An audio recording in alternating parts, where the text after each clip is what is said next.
welcome back to my channel. Today I wanted to bring you guys along and show you what I do for my yoga routine as a 40-year-old mom and grandmother. So I started yoga in 2016. I've been doing it about 9 years now, and it's in good times I do it daily, but I don't always stick with it. It just depends on the season of my life. If I'm busy, I do like to track it on my Samsung watch, where I keep up with my steps and everything. But thought I would just bring you guys along and show you what I do, and let me know if you have any questions in the comments. I started this back in 2016 when I had a lot of chronic lower back issues. I was gardening a lot, but I was just having a lot of problems.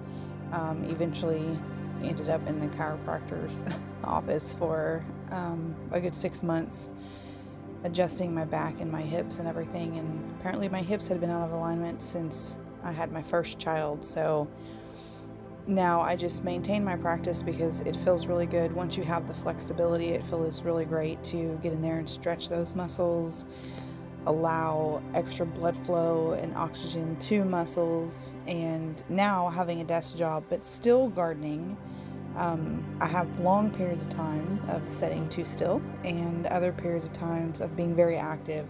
So the days when I'm not in the garden, it's great to get yoga in and just stretch everything out. And so this is what I do. And every pose that I've put together in this routine will help the back. And I added a new pose in here recently, which I'll mention later, which is for knees.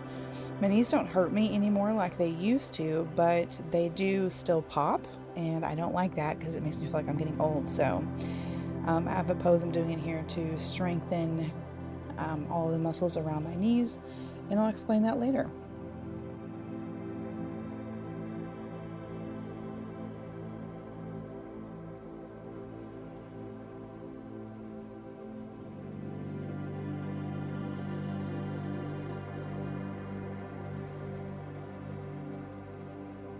Here we're just bringing it back to the center, and we're stretching out as far as you can.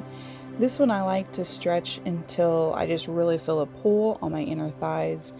Hold it as long as I can, and when I'm really consistent with my routine, I find that I can go further and you will find the same thing.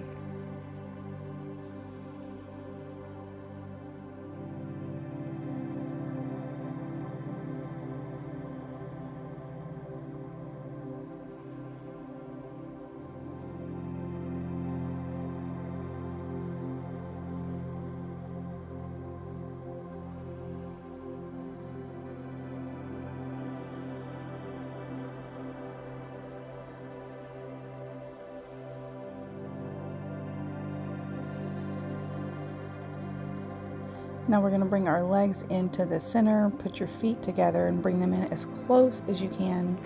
And then you're going to lean down and get your face as close to your feet as possible. This really, you feel this a lot in your hips and your lower back. And most of us women carry a lot of tension in our hips, and you will be surprised at just how amazing this feels. This is one of my favorite poses. It's just very wonderful and relaxing.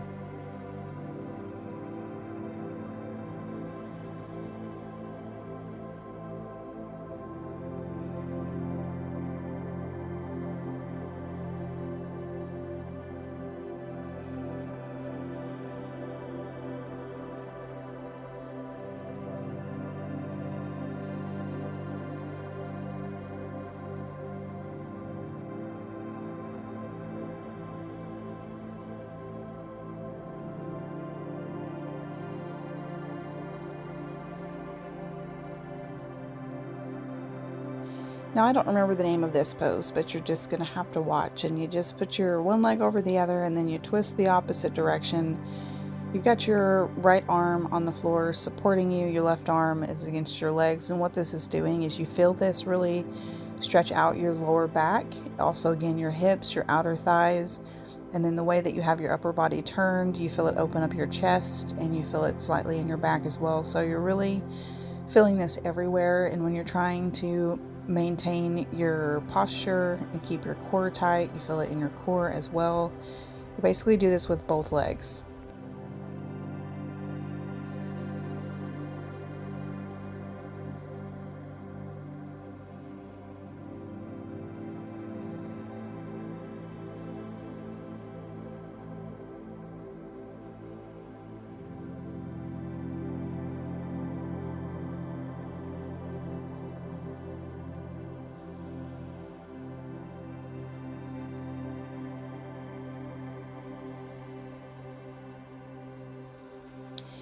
Now we're moving to the floor, and some people may say this is a useless position, but this is where I get flat on my stomach and literally just lay everything out and try to completely relax from the previous poses.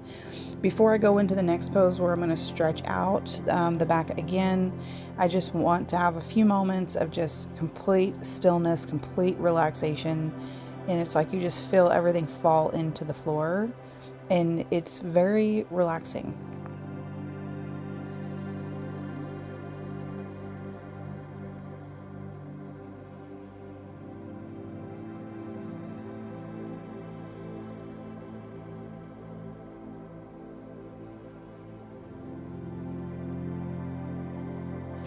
Now we're going to put our palms on the ground and we're going to push up with our upper body, leaving hips and everything else on the floor.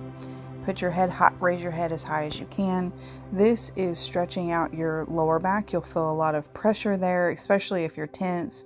You just want to push yourself up as far as you can. And then you come back down. You're going to keep the hands kind of in the same position, but support yourself better. And we're going to come up into, I think this is called downward dog. Not sure.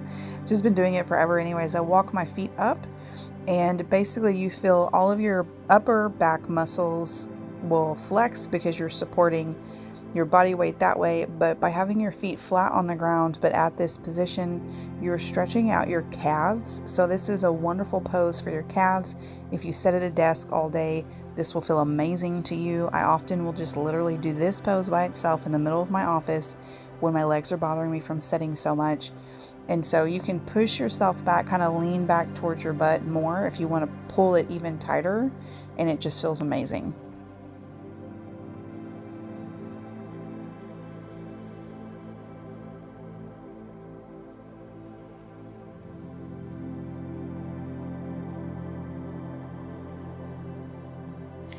Now to move into the next pose, you walk your hands up until your feet are just flat on the floor and your legs are straight. And some people can't reach all the way down to the floor in this pose, so if you can't, that's fine. If you need a deeper stretch, you'll move your hands in closer to your feet like I did, or you might even cross your arms where they're just hanging, and that again pulls more. What this is really flexing is that the muscle on the back of your thigh as well as your butt muscles. You feel it more in that region than in your calves. Now here we're going to move into that position for your knees. You're squatted down, you have your elbows on your knees and your hands pressed together. This, I don't really even feel this as a good or bad feeling in my knees. I feel it more in my core. You're balancing your body weight and you feel inclined to kind of lean backwards. And so I really feel this more in my core. And I've just been doing this for a couple of weeks. So you can see I'm kind of moving back and forth there, trying to maintain that stillness.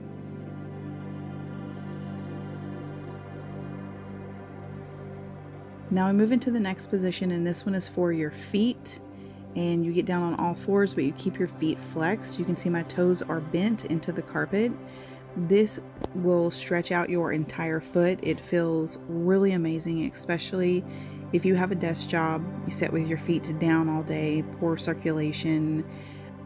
It just feels really amazing, especially if maybe you work on your feet, but it's a great flex for your feet.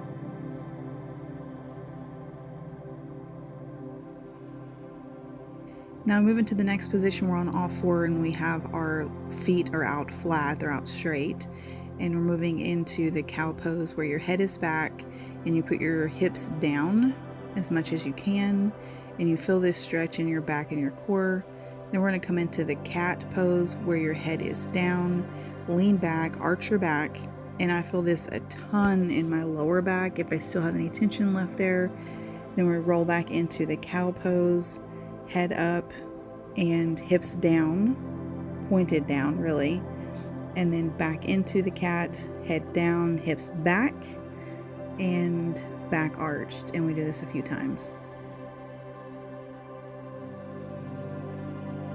Alternating between these two poses, I usually do each maybe 5 to 7 seconds and just go back and forth between them 3 or 4 times until I feel it's good.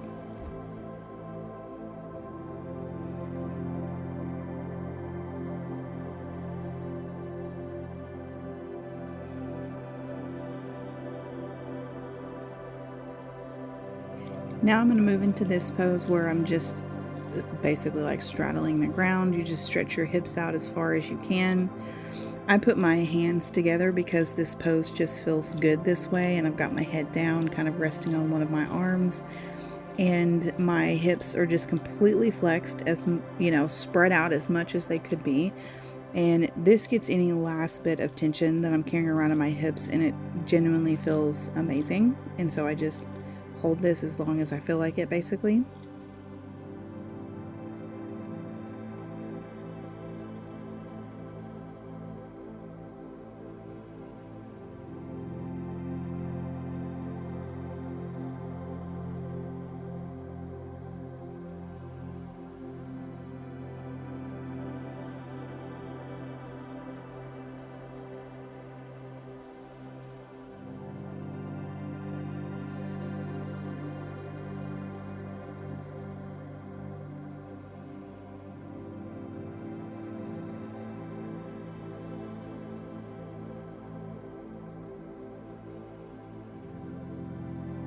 I also want to mention, while I'm doing this, I'm almost always listening to some kind of meditation or affirmation track with positive affirmations, so sometimes it's nice to just sit and enjoy the moment.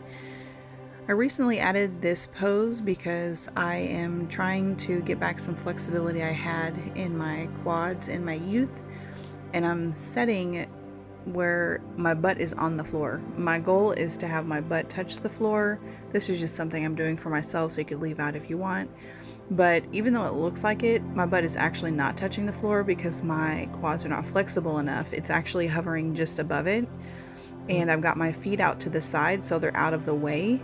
And so by continuing to do this pose, I'm going to eventually get to where I can sit with my butt on the floor, and my quads will have to be more flexible to do that. So I'm working on that. Now here I'm moving into the final pose, which is more of a relaxed pose, and I'm just kind of stretching my neck out just because I felt like it. Don't always do that, but this is just a setting pose where I'm going to end the routine, because I like to wrap up the session with anywhere from 5 to 15 minutes of just being with myself. In that time, I like to think of everything I'm thankful for, so I call this like my gratitude prayer moment. And this is a wonderful way to start any day, because I just stop and spend time thinking about everything I'm so thankful for in my life, because I'm a naturally optimistic person. But even still, it's nice to remind myself that I genuinely feel like I was blessed with the most amazing husband for me, and I love everything about our life. Even a lot of the hardships that we go through are valuable because they teach us great lessons, things we needed to learn to be better people. So I just spend the rest of the time doing this, and you know, you could wrap up your yoga pose, or you could choose to spend more time being mindful and thinking of things that you're thankful for, which I highly recommend. But that's going to wrap up the yoga routine, as this is pretty much the rest of what I do.